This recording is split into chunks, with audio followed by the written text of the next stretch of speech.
This is when I had a scare and I ended up having to go to the emergency room.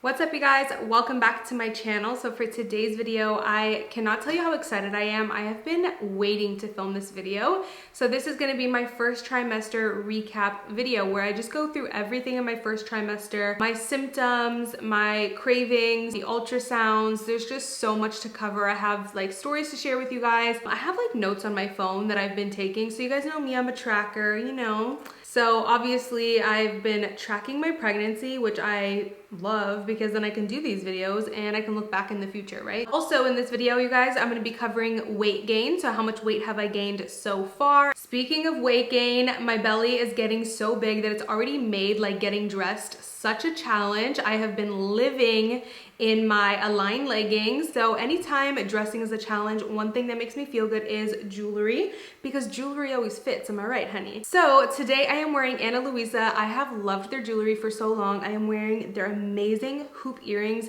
You guys, I have been on the hunt for just like multiple different really cute hoop earrings, and I actually got a couple from them that I am just totally loving. I got these and I'm telling you guys, I have been loving them. Like, how pretty are these? I always keep my jewelry in the original packaging that it came in because it just helps keep everything super organized so I don't lose or miss any pieces. I'm also wearing their necklace. I've worn this so many times in the last year. With Ana Luisa, you're not gonna have to worry about the jewelry tarnishing or turning any sort of colors or just going bad or anything like that.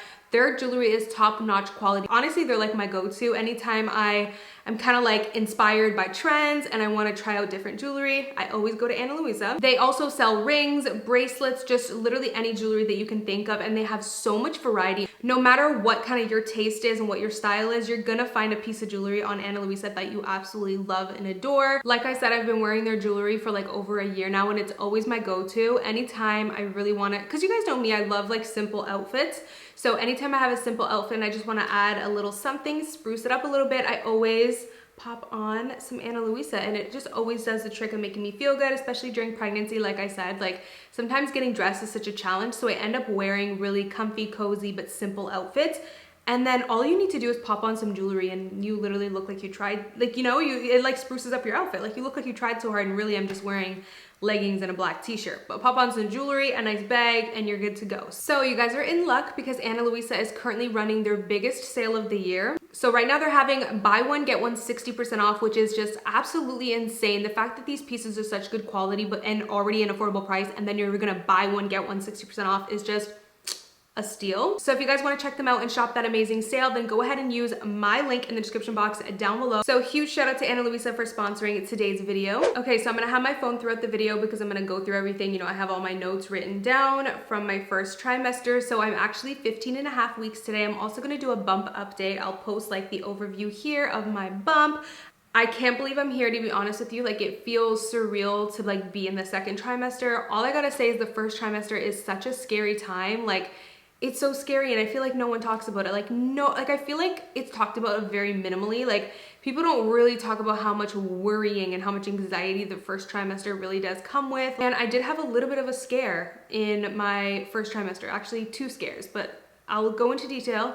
Everything turned out okay, of course. Also, I just had like a thought pop into my head, so I figured I would just like kind of mention it, but I'm really realizing like I feel so much more confident in myself right now that I'm pregnant. It's so crazy. I definitely have my moments. Like yesterday I was having my moments like, oh my god, I can definitely feel the weight gain a little bit. But overall, like I feel so much more like happy and confident in myself being pregnant, which is crazy. I always thought, oh god, pregnancy is gonna be like hard mentally on me because, you know, body image issues and all that, but I just love my bump. Like, to me, my baby is my bump right now, you know, and I'm trying to show my baby off. Like, I just love my belly. So I feel so much more confident and like happy.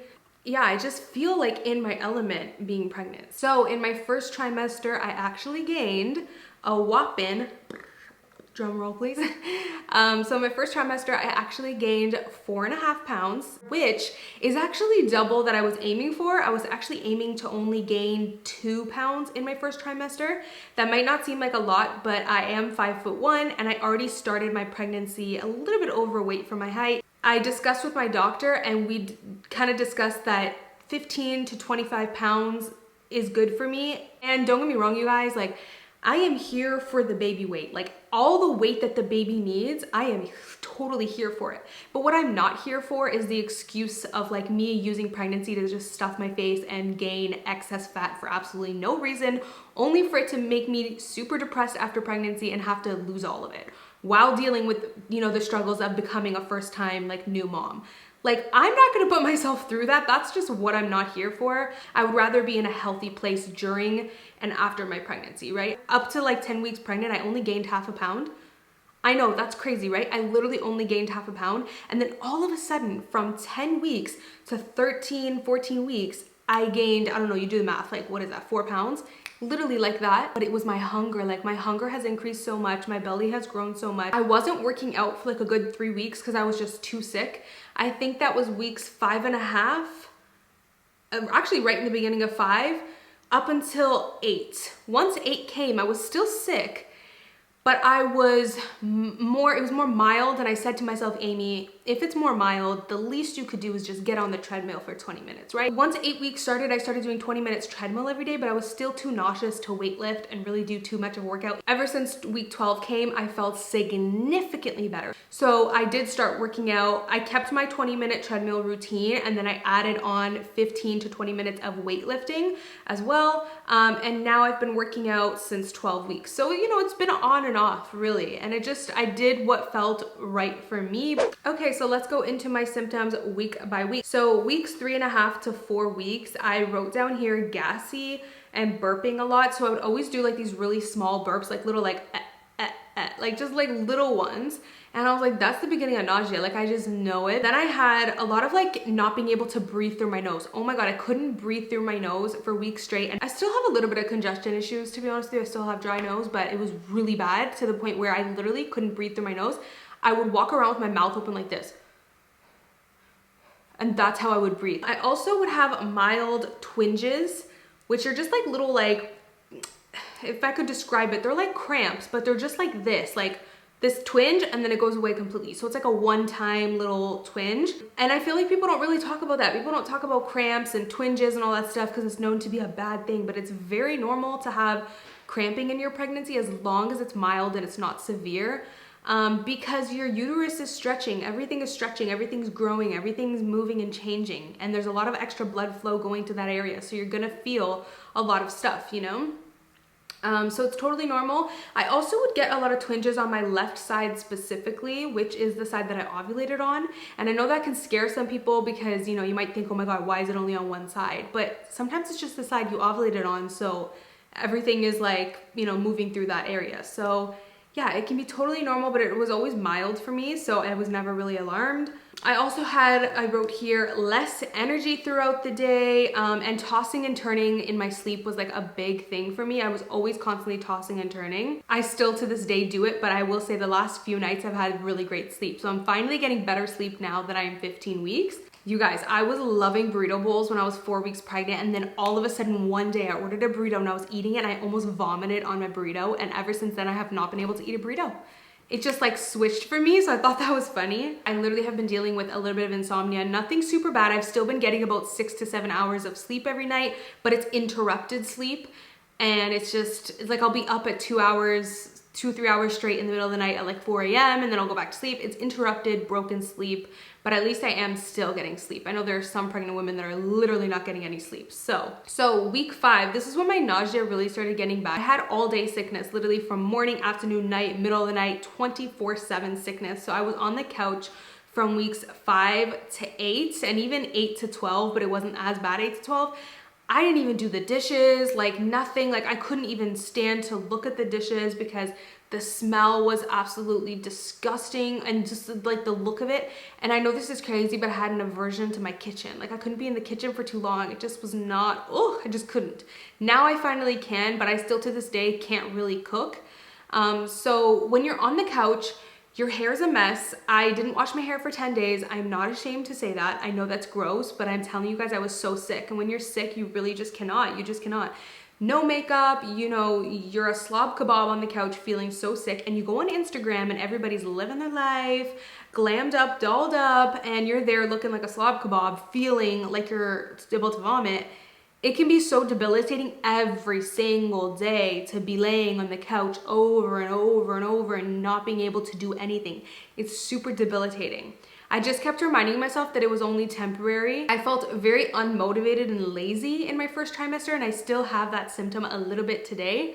Like I'm telling you, your first trimester of pregnancy is the time to be kind to yourself. It is not the time to reach all of your goals and aspirations and get everything on your to-do list done. It's just not the time, because you don't feel good at all. Not only that, but mentally you don't feel good. Thank God I was never constipated in my first trimester, still am not. I am thanking Jesus that that's just not a symptom I have gotten. However, I would have traded that symptom for the nausea. If I could have just not had the nausea, I would have traded that symptom. 5.5 weeks is when I really started getting these random cravings, and it wasn't even cravings for takeout. Like it wasn't takeout. It was like stuff that I needed to buy at the grocery store. So I cannot tell you guys how many grocery orders I placed on Instacart, because every single day I would wake up with a new craving. I wrote down here toast with butter and cheese, pasta, chocolate, and cereal. Or sorry, chocolate cereal. I wasn't craving chocolate at all my first trimester. I was obsessed with pasta, but then I quickly got over it and I completely developed a total aversion to pasta. Still to this day, I cannot eat pasta. I do not want to look at it. I cannot see pictures of it on Instagram. I will want to vomit.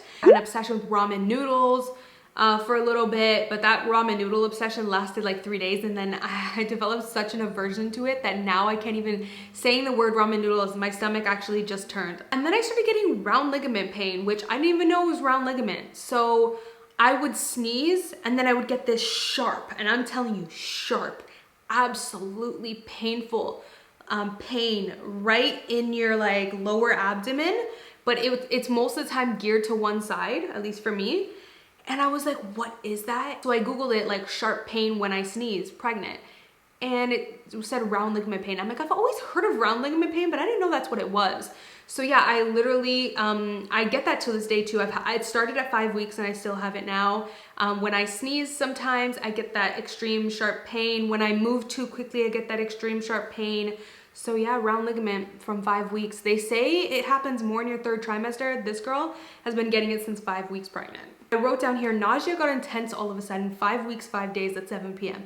Literally, I remember that day I was laying on the couch and I was like, oh my God. So this is the thing, I never vomited my entire pregnancy so far. I've never vomited. So I ran to the bathroom, like total panic, like I was literally about to vomit. And nothing ever happened. I literally sat in the bathroom by the toilet for an hour and a half, because that's how intense it was. It was like about to come out of my throat and it just never did.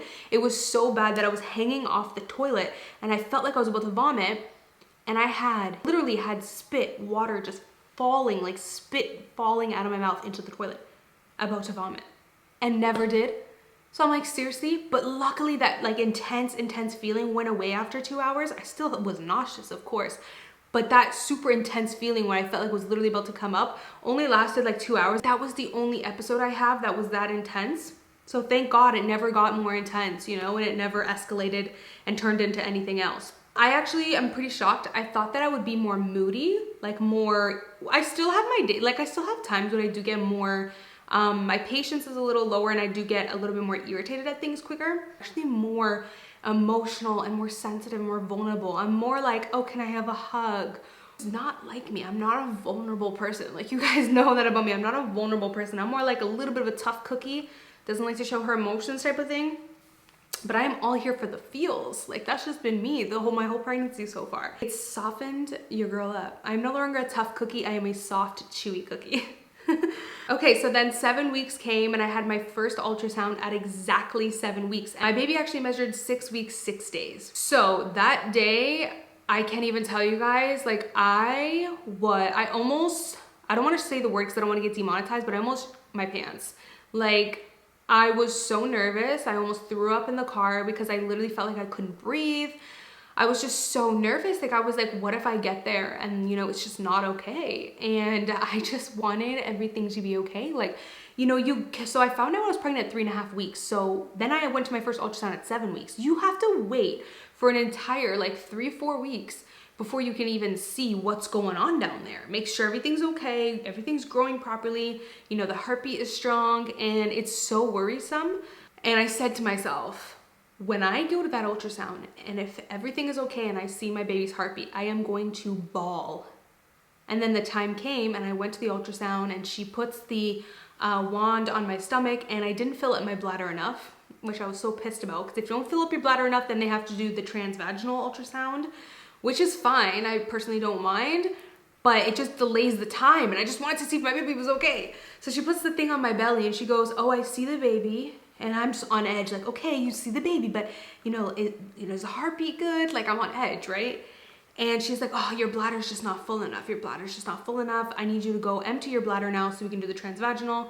So I did that. I come back, do the transvaginal, and immediately she goes, there's your baby, and here's the strong heartbeat. And it just, I thought I would bawl in that moment. Like, I thought I would literally explode because I've had anxiety for so long. And I just didn't cry, not one teardrop. Like, I had a mask on, and if you could see my face, I was like this. I was just in pure euphoria. Like, I was in pure, like I was watching a dream, just like, I thought I would cry, but instead of crying, I was just in complete euphoria. Like, I just had this like weird smile on my face and I was just in a trance almost. Like, it was just such a magical moment. Like, if magic existed, that would be it. Like, I felt the magic in that room, I'm telling you. The lady was so nice and she was just talking to me through the whole thing. I unfortunately have had to go to my ultrasounds alone. My husband was not allowed to be there, which was like really sad, but I'm so happy I got to take a video. And then 4 days later, this is when I had a scare and I ended up having to go to the emergency room. And I just go to the bathroom like normal and I wipe and there's blood. And it's bright red. Like full on. The best way I could describe it is like when you have a nosebleed and it's just like blood. I just remember thinking like, oh my God, this is bad. Like, what, like there's just no way this could be okay. So I just went to my husband and I was like, we have to go to the emergency room, and we went right away. It was like 5 o'clock at night. And obviously you can just imagine in that moment, just like all the things running through your head. So I get to the hospital, they take my blood work to see my Hcg levels. They wanted to make sure that it was still rising. But in order to make sure it's still rising, you have to do a blood test 48 hours later. The ER doctor tried to do an abdominal ultrasound, but they don't have very high quality machines at the, so how do I explain this? In the ER rooms, not in the, in the hospital, they have good quality machines in the ultrasound section, but you have to have an appointment to access those. The ER doctor has its own little, that they wheel into the rooms, and those are just not very good quality. And you just couldn't see much. And I was just like, great, this is not reassuring. Like, way to make me worry. But the ER doctor immediately said, he's like, I'm telling you, he's like, I'm just not worried. He's like, I'm not worried because our machines are not high quality. So you have to come in 48 hours so we can retest your Hcg, and then we can do a proper ultrasound because you have to have an appointment. So then you can make an appointment and come back in. So I was like, great, I have to wait 2 days. Let me just go into detail a little bit. When I did wipe, yeah, there was blood, but I wiped a few times and then the blood completely went away. And then when I was actually sitting in the ER room waiting, I had to use the bathroom again. I had to pee. And when I went to the bathroom, it was completely gone. It was like nothing had even happened. I was like, okay. So that kind of gave me hope. And the ER doctor too was like, I'm not really worried. Like, it stopped. And it wasn't heavy, there was just a lot of positive signs, but still, in your head, you really worry. Fast forward about a day and a half, 2 days, I went back to the hospital because I had an appointment now to get an actual ultrasound in the ultrasound section. If you have been to an ultrasound at a hospital, then you know that the ultrasound technicians are not allowed to show you the screen.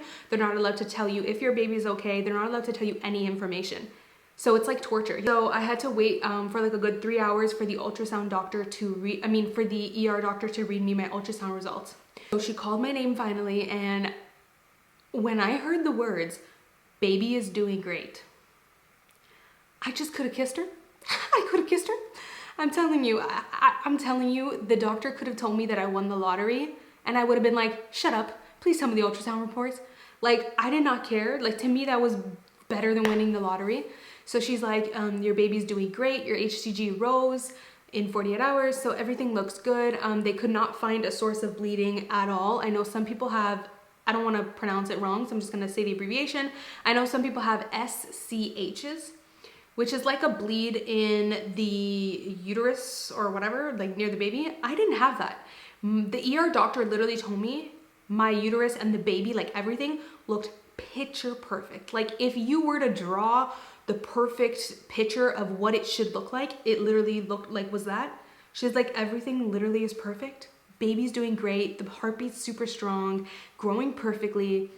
There's no source of bleeding. Like there's absolutely nothing. So then she was saying how, because I had the transvaginal ultrasound 4 days earlier, it kind of irritated my cervix. And then that's why, so basically when you're pregnant, you actually have, I think it's something like the average woman has 4 liters of blood. And then when you're pregnant, you have 6 liters of blood.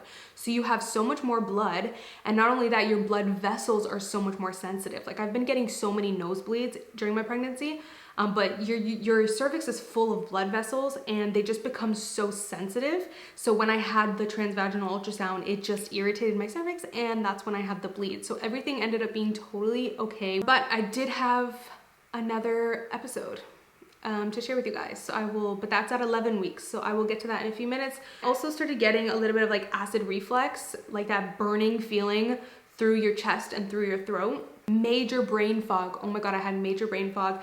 I didn't cook much throughout my pregnancy, but I remember I made rice and I forgot to season the rice. Like completely unseasoned. It was just too funny. The brain fog was crazy. Also, when I went for my ultrasound, the lady was like, "What's your postal code?" And I was like, "Ma'am, I don't know my postal code. My brain, I cannot access that information right now." Like the brain fog was crazy. So 9 to 10 weeks is when my nausea started letting up a little bit. I still was definitely very nauseous up until 12 weeks, but it started kind of like just getting better. So, you know, I saw a light at the end of the tunnel. And like I told you guys in my previous video, my skin was glowing, like literally glowing my whole first trimester. And then bam, 10 weeks, I had a huge breakout all along my jawline. I think I had like 5 or 6 pimples, and then I had one up here. I had a pimple on my eyebrow. Like I started breaking out, and then after a week it completely went away, and then I was glowing again. I didn't even mention this, but all throughout my whole first trimester, the aversions have been insane. Like there's only certain things I can stomach, and a lot of things gross me out. And obviously just heightened sense of smell. It's like I could smell everything. I remember saying to my husband, "Are you wearing cologne?" And he's like, "Yeah." And I'm like, "I need you to stop wearing cologne, please." I just can't do it. Like I can't smell it. So I'm still like that to this day. If someone eats near me, like you can't leave the food sitting there. I need you to get rid of it. So yeah, I still have that. I had a major aversion to the outdoors in my first trimester. You guys know me, normally I open up all the windows in the house and I love to see the trees and the sky. I had all the windows closed in the house. I didn't want to stare at outdoors. I didn't want to smell the outdoors. The only time I would go outside literally was when I had to go into an appointment. So I had no choice but to go to my doctor's appointment. Other than that, I did not want to be outside. So fast forward to 11 weeks. At 11 weeks exactly, I had another little spotting episode, but this time it was more spotting, but it was like a dark red. And again, same thing where it came and then it went. Like I wiped a few times and it completely went away. Like completely went away. And I was like, okay. My doctor told me that it's totally normal. Spotting and bleeding even happens in 20% of pregnancies and nobody talks about it. So fast forward to 12 weeks where I saw my little baby dancing around in my womb. Like I'm telling you guys, the best moment of my entire life. I didn't think the 7-week ultrasound could get topped, but it got topped, and it'll probably get topped at my 20-week ultrasound. I had my NT ultrasound, which is where they measure like the fluid at the back of the baby's neck and check if the baby's okay or everything. The day that I went to the ultrasound clinic, they actually had let me just fix the lighting, an inspector there. So they were like really dotting their I's and crossing their T's. So they did not let me record this time, which they normally do, you know, but I guess because like the inspector was watching everything. So they didn't let me record this time, but they did let me FaceTime my husband. What I did was screen record the FaceTime calls. So I feel like I'll always have that, you know, memory in my phone. And I love that. So I do have, in a way, a recording, but I forgot to put the mic on, so there's no volume at all. Anyways, so I get to my 12-week ultrasound. So she puts the wand on my stomach and we're looking at the baby on the screen. She has the screen turned to me, which I love. I love that about the place that I go to. Like they let you see the screen, because I know some places don't. She has the screen turned to me and I'm just watching my baby, and she's like, "Your baby is very active." I'm telling you guys, my baby was in there like dancing, like breaking it down, full on. It was the most amazing thing to witness, the most magical thing we actually have. Because my baby was moving so much in all of my 12-week ultrasound photos, the face is not like a still profile shot. They're all moving a little bit. It's funny. And we actually, because the baby was moving so much, we actually have a photo of the baby going like this.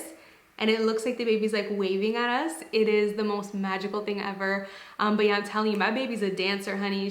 They were in there. I almost said she because like I have a gut feeling it's a girl. But anyways, they were in there just boogieing down, let me tell you, would not stop moving. And the ultrasound tech was like, your baby will not stop moving. Like, I don't know if they're doing aerobics. I don't know if they're dancing. I don't know if they're playing right now, but I can't get the measurements that I need. So it just wouldn't stop. The baby wouldn't stop enough, like long enough for the ultrasound tech to get the measurements. So I had to stop and go in the waiting room and wait for 30 minutes. Cause she's like, there's no way your baby's gonna keep being this active in 30 minutes. Like it's gonna get tired and then relax, you know? So waiting in the ultrasound waiting room with a full bladder for 30 minutes was something for the books, let me tell you. I ended up, after like 25 minutes, I ended up going to the front desk and being like, I am going to explode. And I said, I couldn't even walk. Like, I know this is crazy. I couldn't even get, I was like hunching over and I told her, I said, I can't walk. Like I can barely walk. And she's like, okay, I'm gonna get you in right now. So we got in and finally the baby was relaxing and chilling and she could get all of her measurements and everything. And she basically told me, she said, everything looks good. The baby was actually measuring ahead by 6 days. So the first ultrasound that I went to, I told you guys the baby was measuring behind 1 day. 12-week ultrasound, the baby was measuring ahead 6 days. So the doctor said that that's pretty much like a growth spurt. And from now on, the baby just kind of grows on its own. Like, you know, the genetics really take into play and the baby just kind of grows at its own speed now. So anyways, yeah, that's when I started really feeling better. And that's when my weight just jumped up all of a sudden by 3 pounds. Was between like 11 and 12 weeks. Like I really just, the weight just jumped up, and that's because my hunger started increasing so bad. Like I started getting so hungry, and to this day I am so hungry all the time. If I do not eat for 2 hours, I can already feel my stomach start to turn. I have a bar right here, okay, that I was eating while I was doing my makeup, and then I had to stop and go downstairs and eat 2 slices of pizza before even filming this video. Like I'm telling you, the hunger is crazy. This is when the heartburn really started to kick in, was week 12 as well. And back pain, not incredibly, like not a lot, but I do have it. Okay, lightning crotch. I have been getting lightning crotch so much. If you guys don't know what lightning crotch is, it's just like, it's like these lightning bolts of twinges right in your V. I don't want to say the word because I don't know if YouTube's gonna demonetize me, but yeah, like they're like these lightning bolts in your crotch, okay? Okay, so let's talk about what helped my nausea a little bit. I don't really have any big secrets, to be honest. There's no big secrets of like what really magically cures your nausea, but I noticed sparkling water helped. I think it's the carbon. It fills up your stomach, right? So it gives your stomach that false sense of being very full. Therefore, your stomach is not so nauseous. I don't know, it's just, it worked. It really, really helped. It didn't magically cure it, but it really gave me like, I remember I would drink a couple sips of sparkling water and I would get such a relief. I would get such a good relief. And a lot of people use ginger ale, but I purposely tried sparkling water first because sparkling water is 0 calories, 0 sugar. It's just healthier than ginger ale. And it kind of does the same thing. So a lot of people keep crackers at their bedside. I tried that. The crackers made me want to throw up because they were just so dry and chewy and like, oh, they were gross. But what really helped me was these guys. I actually have loved these, like even when I'm not pregnant, I love these so much. They're basically a brownie and they have 5 grams of fiber. They taste incredible, so good. If you warm them up in the microwave, they taste even better. But these helped my nausea so much. I don't know if it's the carbs, I don't know if it's the sugar, I don't know if it's the fiber, but they really help my stomach. And till this day, I actually keep it in my nightstand because sometimes I still get nauseous at night.